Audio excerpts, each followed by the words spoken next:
ନମସ୍କାର ଦର୍ଶକ ବନ୍ଧୁ। ନୂଆ ବର୍ଷରେ ଆପଣମାନଙ୍କୁ ଅନେକ ଅନେକ ଶୁଭେଚ୍ଛା ଆଉ ଶୁଭକାମନା। ଦର୍ଶକ ବନ୍ଧୁ, 1 ଜାନୁଆରୀ 2025 ନୂଆ ବର୍ଷ ଦିନ ଦୁଇଟି ଗୁଜୁରାତି ଚୁପଚାପ ଘରର ଏହି ସ୍ଥାନରେ ରଖିଦିଅନ୍ତୁ। ଚୁମ୍ବକ ପରି ଏତେ ଧନ ଆକର୍ଷଣ କରିବ ଯେ ସମ୍ଭାଳିବା ମୁସ୍କିଲ ହୋଇଯିବେ। ମା ଲକ୍ଷ୍ମୀଙ୍କର କୃପାରୁ ଆପଣଙ୍କ ଘରେ ହେବ ଧନର ବର୍ଷା। ଆପଣଙ୍କ ଘର ଖୁସିରେ ପୂରି ଉଠିବ ଏବଂ ଆପଣ ହୋଇଯିବେ କୋଟିପତି।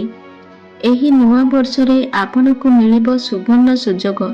ଦର୍ଶକ ବନ୍ଧୁ, ଜାଣି ରଖନ୍ତୁ ଯେ ହିନ୍ଦୁ ପଞ୍ଜିକା ଅନୁସାରେ ମୋଟ 62 ପ୍ରକାରର ଶୁଭ ଯୋଗ ନିର୍ମାଣ ହେବାକୁ ଯାଉଅଛି, ଯେଉଁଥିରେ ମହାଲକ୍ଷ୍ମୀ ଯୋଗ, ଧନ ଯୋଗ, ଇନ୍ଦ୍ର ଯୋଗ, ବ୍ରହ୍ମ ଯୋଗ ଭଳି ପୁରା 62 ପ୍ରକାରର ଶୁଭ ସଂଯୋଗ ନିର୍ମାଣ ହେବାକୁ ଯାଉଅଛି। ଏହି ଶୁଭ ସଂଯୋଗ ଅନେକ ବର୍ଷ ପରେ ପଡୁଅଛି। ଯେହେତୁ ଏହି 1 ଜାନୁଆରୀ 2026ରେ ମହାଲକ୍ଷ୍ମୀ ଯୋଗ ବନିବାକୁ ଯାଉଅଛି, ତେଣୁ ପୁରା ବର୍ଷ ମା ଲକ୍ଷ୍ମୀଙ୍କର ନିୟନ୍ତ୍ରଣରେ ରଖିବାକୁ ଯାଉଅଛି। ଏହି ନୂଆ ବର୍ଷରେ ଯଦି ତନ୍ତ୍ରଶାସ୍ତ୍ରରେ କୁହାଯାଇଥିବା 2ଟି ଗୁଜୁରାତିର ଏହି ମହା ଉପାୟକୁ କରିନେବେ, ଯାହା ବିଷୟରେ ମୁଁ ଆପଣମାନଙ୍କୁ କହିବି, ତେବେ ମା ଲକ୍ଷ୍ମୀଙ୍କର ସାକ୍ଷାତ କୃପା ଆପଣ ପ୍ରାପ୍ତ କରିପାରିବେ। ତା ସହ ଆପଣଙ୍କ ଘରେ ଧନର ଅଭାବ ହେବ ନାହିଁ। ମା ଲକ୍ଷ୍ମୀ ଭାଇ ରୂପରେ ଆପଣଙ୍କ ଘରେ ନିବାସ କରିବେ। ଆପଣଙ୍କ ଘରକୁ ଧନ ଆଗମନର ମାର୍ଗ ଫିଟିବ।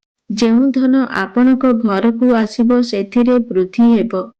ମା ଲକ୍ଷ୍ମୀଙ୍କର କୃପା ଓ ଆଶୀର୍ବାଦରୁ ଧନ ସମ୍ବନ୍ଧୀୟ ସମସ୍ତ ଅସୁବିଧା ଆପଣଙ୍କର ମୁକ୍ତ ହୋଇଯିବ। ଦର୍ଶକ ବନ୍ଧୁ, ଆପଣ ମାନନ୍ତୁ କି ନ ମାନନ୍ତୁ, କିନ୍ତୁ ଏ ଦୁନିଆରେ ଅନେକ ଜିନିଷ ବାସ୍ତୁଶାସ୍ତ୍ର ଉପରେ ନିର୍ଭର କରେ।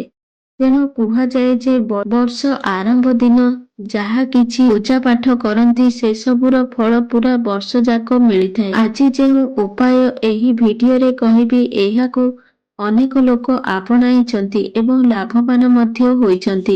ତେଣୁ ଆପଣ ବି ତନ୍ତ୍ରଶାସ୍ତ୍ରରେ ଲେଖାଥିବା ଗୁଜୁରାତିର ଏହି ମହା ଉପାୟକୁ କରିନେବେ, ତେବେ ପୁରା ବର୍ଷ ଆପଣଙ୍କ ପାଖରେ ଧନର ଅଭାବ ହେବ ନାହିଁ।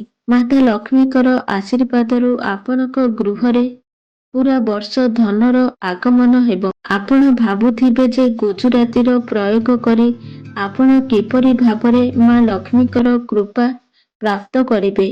ତେବେ ଦର୍ଶକ ବନ୍ଧୁ, ଜାଣି ରଖନ୍ତୁ ଯେ ଏହି ଛୋଟ ଗୁଜୁରାତିଟି ଶୁକ୍ର ଗ୍ରହର କାରକ ଅଟେ। ଏହି ଶୁକ୍ର ଗ୍ରହର ନିୟନ୍ତ୍ରଣ ମାତା ଲକ୍ଷ୍ମୀଙ୍କ ହାତରେ ଥାଏ। ଶୁକ୍ର ଗ୍ରହକୁ ଧନ ଏବଂ ସମ୍ପଦର ଗ୍ରହ ବୋଲି କୁହାଯାଏ। ଦର୍ଶକ ବନ୍ଧୁ, ଯେଉଁ ବ୍ୟକ୍ତିର କୁଣ୍ଡଳୀରେ ଶୁକ୍ର ଗ୍ରହ ମଜବୁତ ଥାଏ, ତାକୁ ମାତା ଲକ୍ଷ୍ମୀଙ୍କର ଆଶୀର୍ବାଦ ଆପେ ଆପେ ମିଳିଥାଏ ଏବଂ ସେ ବ୍ୟକ୍ତି ଧନବାନ ହୋଇଥାଏ। ମା ଲକ୍ଷ୍ମୀଙ୍କର ପୂଜାରେ ଯଦି ଗୁଜୁରାତି ବ୍ୟବହାର କରାଯାଏ, ତେବେ ସେ ପୂଜାଟି ସଫଳ ହୁଏ। ସେ ବ୍ୟକ୍ତିକୁ ପୂଜାର ଫଳ ନିଶ୍ଚୟ ଭାବରେ ପ୍ରାପ୍ତ ହୁଏ, କାରଣ ଗୁଜୁରାତି ମା ଲକ୍ଷ୍ମୀଙ୍କୁ ଅତ୍ୟନ୍ତ ପ୍ରିୟ ହୋଇଥାଏ। ଦର୍ଶକ ବନ୍ଧୁ, ଯେଉଁ ସମୟ ବିତି ଯାଇଛି ତାହା ପାଇଁ ଆପଣ କିଛି କରିପାରିବେ ନାହିଁ, କିନ୍ତୁ ଆଗକୁ ଆସୁଥିବା ସମୟ ପାଇଁ ଆପଣ ପ୍ରସ୍ତୁତି କରିପାରିବେ। ତେଣୁ ଯଦି ଆପଣ ଚାହୁଁଛନ୍ତି ଆସୁଥିବା ନୂଆ ବର୍ଷ ଦିନ ମାତା ଲକ୍ଷ୍ମୀଙ୍କର କୃପା ପ୍ରାପ୍ତ କରିବା ପାଇଁ ଏବଂ ଆପଣଙ୍କର ଧନ ସମ୍ବନ୍ଧୀୟ ଅସୁବିଧାକୁ ଦୂର କରିବା ପାଇଁ, ତେବେ ଆପଣଙ୍କୁ ତନ୍ତ୍ରଶାସ୍ତ୍ରରେ କୁହାଯାଇଥିବା ଗୁଜୁରାତିର ଏହି ମହା ଉପାୟକୁ ବିଧିବିଧାନର ସହ ଶୁକ୍ର ଗ୍ରହକୁ ମଜବୁତ କରିବାର ପ୍ରଥମ ଉପାୟ ହେଉଛି, ଶୁକ୍ର ଗ୍ରହକୁ ମଜବୁତ କରିବା ପାଇଁ ଆପଣଙ୍କୁ କଣ କରିବାକୁ ପଡ଼ିବ।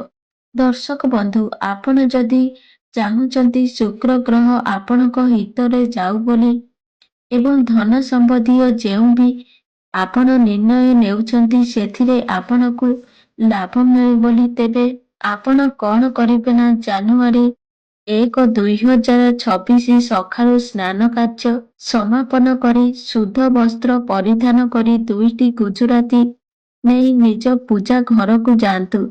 ପୂଜା ଘରେ ମା ଲକ୍ଷ୍ମୀଙ୍କର ଫଟୋ ନିକଟ ବସି ଆପଣ ଏକ ଘିଅର ଦୀପ ଜାଳନ୍ତୁ ଏବଂ ହାତରେ ଗୁଜୁରାତିକୁ ଧରି ମା ଲକ୍ଷ୍ମୀଙ୍କର ବୀଜ ମନ୍ତ୍ର 11 ଥର ଜପ କରନ୍ତୁ। କାରଣ ମା ଲକ୍ଷ୍ମୀଙ୍କୁ 11 ସଂଖ୍ୟାଟି ଅତ୍ୟନ୍ତ ପ୍ରିୟ ଅଟେ।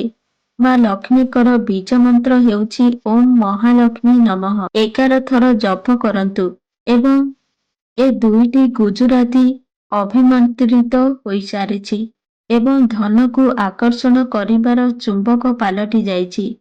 ଏ ଗୁଜୁରାତିରେ ସାକ୍ଷାତ ମାତା ଲକ୍ଷ୍ମୀଙ୍କର ଆଶୀର୍ବାଦ ନିହିତ ରହିଛି ଏବଂ ସେ ଦୁଇଟି ଗୁଜୁରାତିକୁ ଗୋଟିଏକୁ ନେଇ ଆପଣଙ୍କର ନିଜ ପର୍ସ କିମ୍ବା ବେଗରେ ରଖିଦିଅନ୍ତୁ, ଯାହାଦ୍ୱାରା କି ସର୍ବଦା ଆପଣଙ୍କ ପାଖରେ ରହିବ ଏବଂ ଦ୍ୱିତୀୟ ଗୁଜୁରାତିକୁ ନେଇ ନିଜ ଆଲମିରା ଅର୍ଥାତ୍ ଯେଉଁ ସ୍ଥାନରେ ଆପଣ ଟଙ୍କା ସୁନା ରଖୁଛନ୍ତି ସେ ସ୍ଥାନରେ ରଖିଦିଅନ୍ତୁ। ଏହି ଉପାୟକୁ ସୂର୍ଯ୍ୟ ଅସ୍ତ ପରେ କରିବାର ଅଛି। ଏହା ଆପଣଙ୍କ କୁଣ୍ଡଳୀର ଶୁକ୍ର ଗ୍ରହକୁ ଏତେ ମାତ୍ରାରେ ମଜବୁତ କରିବ ଯେ ବର୍ଷ ଯାକ ଆପଣଙ୍କ ଘରେ ଧନର ଅଭାବ ହେବ ନାହିଁ।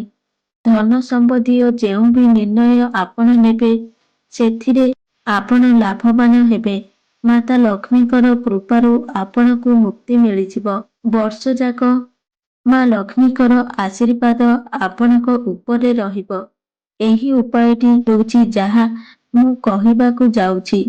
ଦର୍ଶକ ବନ୍ଧୁ, ଯଦି ଆପଣଙ୍କ ଜୀବନରେ ଧନ ଆଗମନର ମାର୍ଗ ସବୁ ବନ୍ଦ ହୋଇଯାଇଛି, ଆପଣ ଏଥିପାଇଁ ଦୁଃଖ କଷ୍ଟରେ ରହୁଛନ୍ତି, ତେବେ ଏହି ଛୋଟ ଉପାୟଟି ଆପଣଙ୍କର ଭାଗ୍ୟକୁ ବଦଳାଇ ଦେବ। ଏହି ଉପାୟଟି କରିବା ଦ୍ୱାରା ଆପଣଙ୍କ ଘରକୁ ଦାରିଦ୍ର୍ୟତା ଦୂର ହୋଇଯିବ। ଆପଣ କ'ଣ କରିବାକୁ ପଡ଼ିବ ନା, ନୂଆ ବର୍ଷ ଦିନ ସକାଳେ ଭଲ ଭାବରେ ଗାଧୋଇ ନାଲି ରଙ୍ଗର ବସ୍ତ୍ର ପରିଧାନ କରନ୍ତୁ, କାରଣ ନାଲି ରଙ୍ଗ ମା ଲକ୍ଷ୍ମୀଙ୍କୁ ଅତ୍ୟନ୍ତ ପ୍ରିୟ ଅଟେ। ଏହାପରେ ଆପଣ ଗୋଟେ ଧଳା ରଙ୍ଗର ସଫା କପଡ଼ା ନେବେ। ସେଥିରେ ଗୋଟେ ପିତ୍ତଳ ଲୋଟାରେ 2 ଲୋଟା ଚାଉଳ ଭରି କରି ସେ କପଡ଼ାରେ ରଖିଦେବେ ଏବଂ ସେ ଚାଉଳରେ 2ଟି ଗୁଜୁରାତି ରଖିବେ। ଏବେ ସେ ଚାଉଳ ଗୁଜୁରାତିକୁ ନେଇ ପୂଜା ଘରକୁ ଯାଆନ୍ତୁ। ମା ଲକ୍ଷ୍ମୀଙ୍କ ସମ୍ମୁଖରେ ଏହି ଏକ ଘିଅର ଦୀପ ଜାଳନ୍ତୁ। ଏହାପରେ ସେ ଚାଉଳର ଗଣ୍ଠିଲିକୁ ମାଙ୍କ ସମ୍ମୁଖରେ ରଖିଦିଅନ୍ତୁ। 2 ଜାନୁଆରୀ ସକାଳେ ସେ ଚାଉଳ ଗଣ୍ଠିଲିକୁ ନେଇ ମନ୍ଦିର ବାହାରେ ବସିଥିବା ଭିକାରୀକୁ ଦାନ ଦିଅନ୍ତୁ। ଏତିକି ଉପାୟ କରିନେବା ମାତ୍ରକେ ଦାରିଦ୍ର୍ୟତା ଦୂର ହୋଇଯିବ ଏବଂ ମା ଲକ୍ଷ୍ମୀଙ୍କର ଆଶୀର୍ବାଦରୁ ଉନ୍ନତି କରିବେ। ପୁରା ବର୍ଷ ମା ଲକ୍ଷ୍ମୀଙ୍କର ସାକ୍ଷାତ କୃପା ଆପଣ ପ୍ରାପ୍ତ କରିବେ। ଧନର ଆଗମନ ବଢ଼ିବାକୁ ଲାଗିବ। ଦର୍ଶକ ବନ୍ଧୁ, ଏହାକୁ ମୁକ୍ତଦାନ କୁହାଯାଏ, ଅର୍ଥାତ୍ ଏ ବିଷୟରେ ଆପଣ କାହାରିକୁ ବି ଜଣାଇବେ ନାହିଁ, ତାହେଲେ ଏହାର ଫଳ ଆପଣଙ୍କୁ ନିଶ୍ଚୟ ମିଳିବ। ତୃତୀୟ ଉପାୟଟି କଲେ ଭାଗ୍ୟ ଆପଣଙ୍କର ହିତରେ ଯିବ। ଆପଣ ଯାହା ବି ଚାହିଁବେ ତାହା ପ୍ରାପ୍ତ କରିବେ।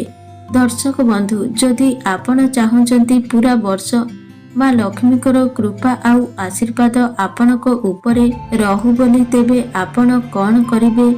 ବର୍ଷ ଆରମ୍ଭ ଦିନ 11ଟି ରୁଟି ବନେଇବେ ଏବଂ ପ୍ରତିଟି ରୁଟିରେ ଗୋଟିଏ ଗୁଜୁରାତି ରଖିବେ।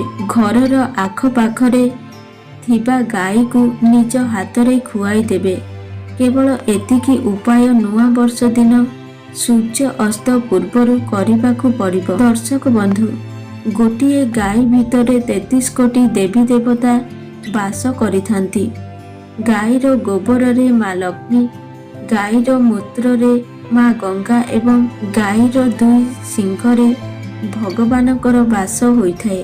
ତେଣୁ ଯଦି ବର୍ଷର ଆରମ୍ଭରେ ଆପଣ ଯଦି ଏହି ଉପାୟ କରୁଛନ୍ତି, ମା ଲକ୍ଷ୍ମୀଙ୍କର ସହ ଅନ୍ୟ ଦେବୀ ଦେବତା ମାନଙ୍କର ମଧ୍ୟ ଆଶୀର୍ବାଦ ପ୍ରାପ୍ତ ହୋଇଥାଏ ଏବଂ ପୁରା ବର୍ଷ କେବେ ମଧ୍ୟ ଧନ ଅନ୍ନର ଅଭାବ ହୋଇନଥାଏ।